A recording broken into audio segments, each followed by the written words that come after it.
So hello good people of the internet, this is Tommy Kelly and this is Book Club week 5, and this is the last week of Advanced Magick for Beginners by Mr. Alan Chapman, because this completes it. And yeah, so let's just get into it. So chapter 15 is called Abseiling, and my main kind of reaction to this is that I did not know that's how abseiling was spelled. I thought it was abseiling with an A, but it's an E. Abseiling? Anyway, so the idea of this chapter is the integration of magic and these kind of insights and experiences into your normal life. And kind of the example he gives is that someone who has got some sort of experience where they've become one with the Godhead, say. And then they go around thinking that they actually are God, and then, you know, feel that they don't have to cross, you know, when they cross the road, they don't have to look left and right, and, you know, that they're invulnerable and all this because they're God. Rather than integrating that experience of non-duality into, you know, actual your life and being aware of what it really is and what, you know, how you should actually react to these things and use it to not, kind of in a way, not to make yourself feel special.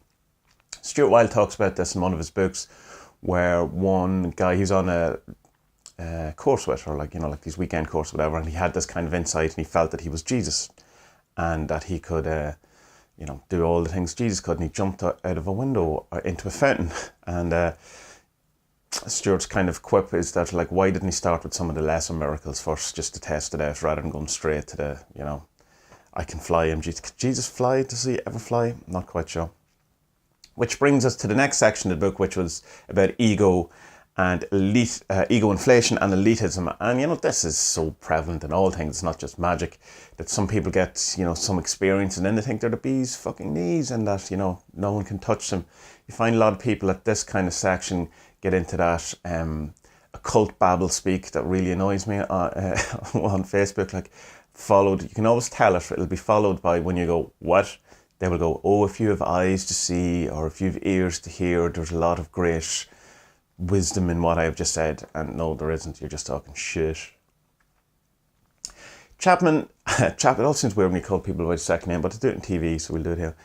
So Chapman says then that you have to remember at all times that what you experience or what you go through, you aren't the first person that this has happened to, and you won't be the last person. So while it's great that it all happened and you're getting an insight and all that, it's, you know, basically at the end of the day, you're not that special. You know, not in a crappy, you're not special, you know, but maybe in that there is no unique snowflakes type of way.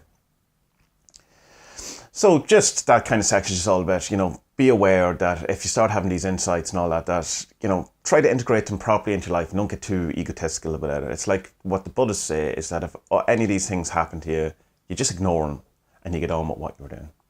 Because of the case of not thinking that, you know, you've become one with God, or you are God, or and all those things. So it's good, but also don't, you know, don't totally discount them, and, you know, don't go the opposite way. That's my opinion anyway. Now he talks a bit about paranoia and the whole thing of magical attack, and he's some good, I think, really good kind of advice in this, where he talks about that while magic attack probably is a thing, always assume it's not the thing that's happening to you and work on it as if it's not. Like, that you're not under magical attack. What else is it be? What you know, what could it be, and work on it in that kind of a thing. You know, if you have a run of bad luck, don't feel that you're, you know, under attack. Just, you know, get on with it. While it's possible, probably not probable. And there's an awful lot of that going on in circles where people think they're under attack. And I doubt they are, because sometimes life's a bit shit and it doesn't mean people are out to get you.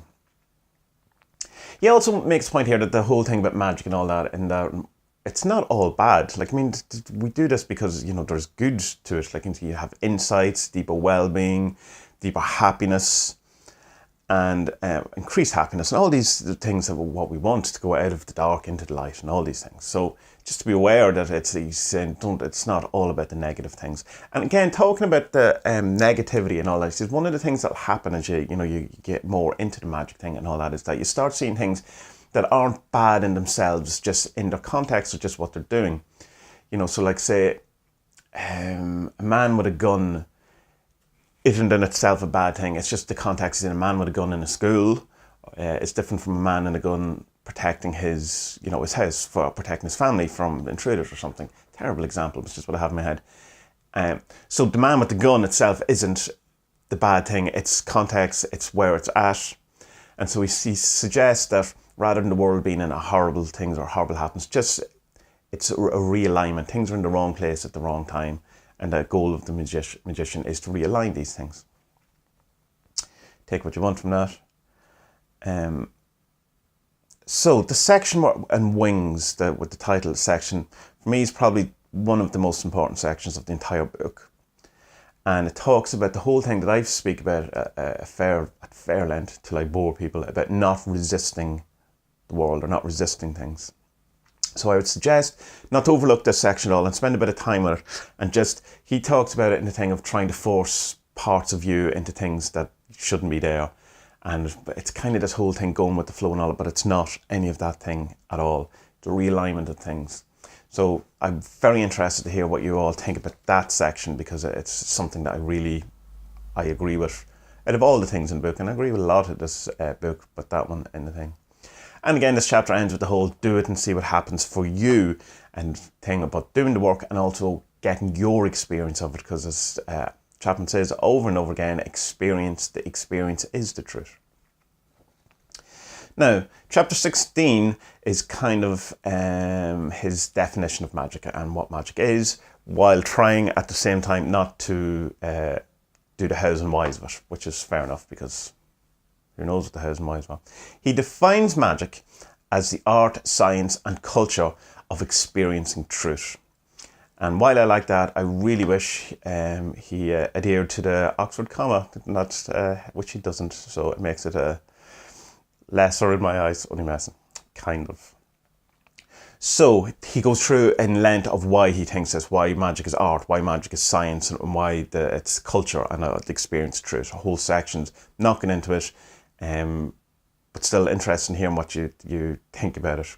Not going into it because it'll take too long, not because I disagree with it.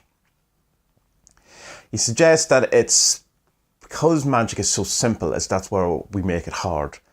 And I'd say there's a lot in that, like that we try to complicate things or think it can't be that easy or that kind of thing. But the end of it, which is a key line that I've marked out of this, he goes, and about creating your own thing and having your own ideas and all this, is if you didn't make up one of the decisions that make you up, then someone else did.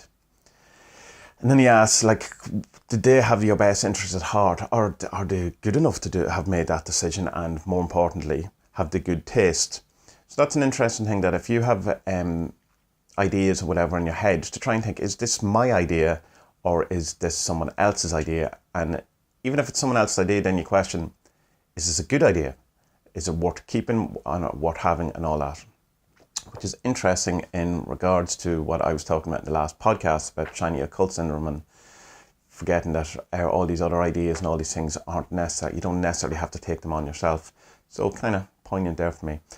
Final chapter is Row Your Boat, and this is all about prophecy, and it gets into doom porn and all that kind of stuff. Now, this is the chapter which mostly dates the book. The book came out in 2008, so there's a lot about the Mayan prophecy in 2012 and end of the world. And while he does kind of say, it's rubbish, because all prophecy is rubbish, the chapter's probably worth looking through if you're into prophecy or even divination or any of these things, because there's some good exercises.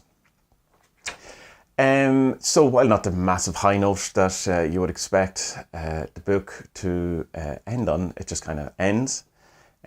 Great book all in all. And the final thing is a suggested reading list, which is actually really quite good, and some good stuff on that. So if you are looking for a suggested reading list after this, then go for that. So I really enjoyed this book. I enjoyed rereading it. It's been a good while since I read it. It was mostly interesting, the amount of stuff that I had taken from it that I didn't know I had taken from it, even lines word from word that it would be in my lexicon of occult babble that I would spew out when people ask. So that was good. And I definitely will read it again. I probably will read it a bit slower this time, because I kind of rushed through it in the sense of trying to get notes and trying to extract all the good things, and it was mostly reading it to talk about it. Whereas I'd like to read it again now to think about it. So I think it's kind of a book that I might have, a book that's always just kind of around, you're always delving into and all that, like a book that you would have in the bathroom or, in your bedside locker, or something that's just always kind of there in your bag the book you take with you, if you're going traveling or something like that. So I think I'll turn that into that for a while. And what have I left here? Yes, right. So for the next book, what I'm thinking, we should take a couple of weeks break, just, to get it new back into everyone and people to enjoy the process again. But I'm thinking that the next one we should do is The Invisibles by Grant Morrison. And it's long, it's, let me see, it's definitely nearly half a foot of a book, combined.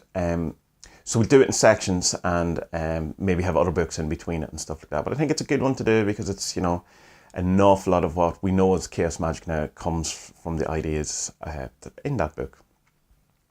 So look out for, times, dates, chapters, all that thing over the next couple of weeks. But it'll be about a fortnight before we delve into it. So that gives you a bit of time to get it as well. There's some hardback editions, omnibus editions and stuff like that. But I'm sure Comixology has them. Well, they're quite expensive in Comixology, though. So yeah, that's it. That's the book club number 1 done. Advanced Magick for Beginners by Alan Chapman. Thanks for hanging around to the end, and looking forward to hear what you think about these final 2 chapters. And I suppose an overall appraisal of what you think of the entire book as well at this point would be relevant. Right, so good people of the internet, be well, and I will talk to you all soon.